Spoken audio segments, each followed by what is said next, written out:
Number 1, झूठ किन 3 हालतों में बोलना जायज़ है?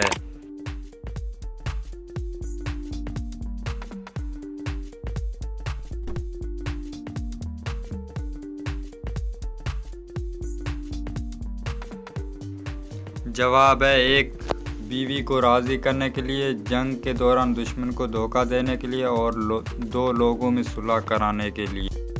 नंबर 2, इंसानी जिस्म का वो कौन सा हिस्सा है जो पैदा होने के बाद मिलता है?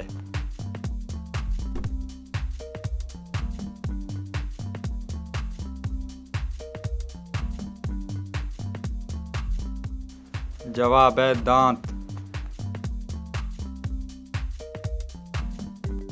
नंबर 3, वो कौन सी चीज़ है जिसे हम छू नहीं सकते, उठा नहीं सकते लेकिन तोड़ सकते हैं?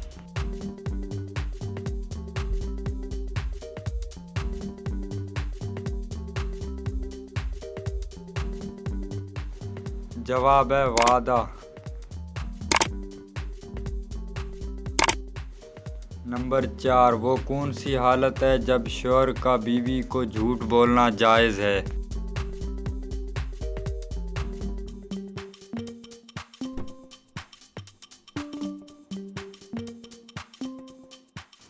जवाब है बीवी को मनाने के लिए, बशर्त बीवी बहुत ज़िद्दी हो और झूठ बोलने से किसी ज़्यादा मुसीबत से बचाव मुमकिन हो तो झूठ बोला जा सकता है।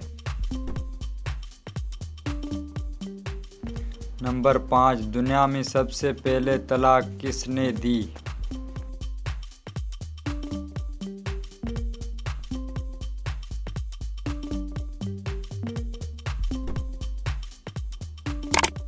इसका जवाब है हज़रत इस्माइल अलैहिस्सलाम ने अपनी बीवी अम्मारा बिन्त सईद को।